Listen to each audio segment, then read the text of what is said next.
बिस्मिल्लाहिर्रहमानिर्रहीम। अस्सलामु अलैकुम। हज़रत अबू सईद खुदरी रज़ियल्लाहु अन्हु से रिवायत है कि रसूलुल्लाह सल्लल्लाहु अलैहि वसल्लम एक दिन नमाज के लिए घर से मस्जिद तशरीफ़ लाए तो आपने लोगों को इस हाल में देखा कि गोया वहाँ मस्जिद ही में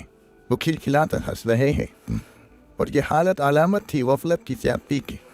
इसलिए रसूलुल्लाह सल्लल्लाहु अलैहि वसल्लम ने उनकी इस हालत की इस्लाह के लिए इरशाद फरमाया,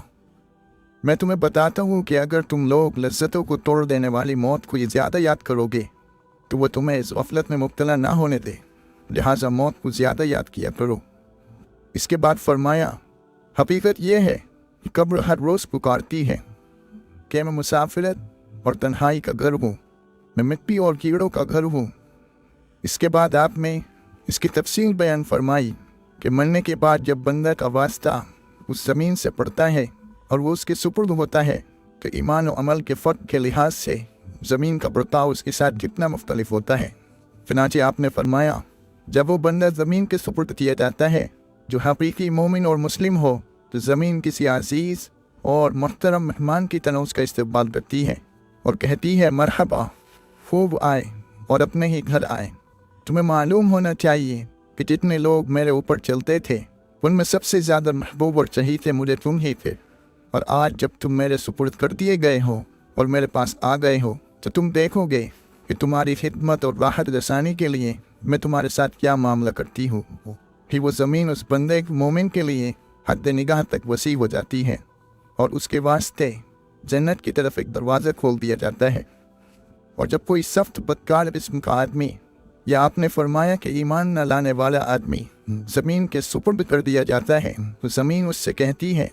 कि जितने आदमी मेरे ऊपर चलते फिरते थे जो मुझे तो सब में ज़्यादा मकबूज था, और आज जब तू मेरे हवाले कर दिया गया है और मेरे कब्ज़े में आ गया है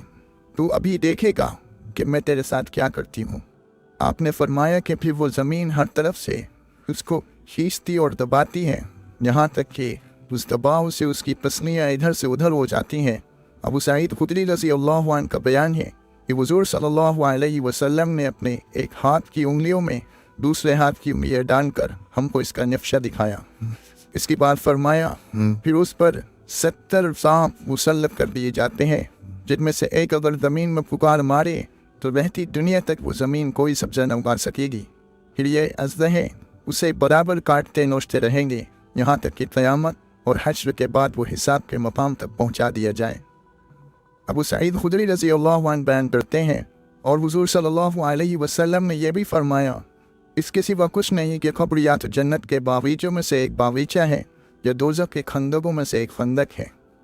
दोस्तों, इस हदीस से ये मालूम होता है कि बंदे को खुदा से और आखिरत के अपने अंजाम से किसी वक्त भी गाफिल न होना चाहिए, और मौत और कब्र को याद करने और याद रखने के ज़रिए गफलत का इलाज करते रहना चाहिए, और बिलाशुबा ये बहुत बड़ा इलाज है। सहाबा किराम में जो तक़वा और खौफ खुदा और आखिरत की फ़िक्र थी वो रसूलुल्लाह सल्लल्लाहु अलैहि वसल्लम के इसी तरीक़े इलाज का नतीजा था,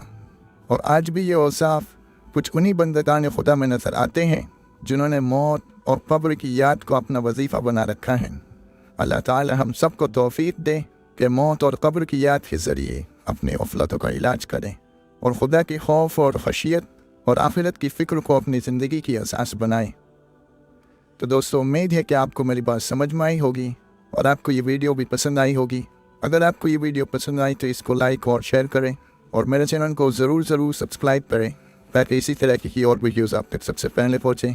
अस्सलामु अलैकुम व रहमतुल्लाहि व बरकातहू।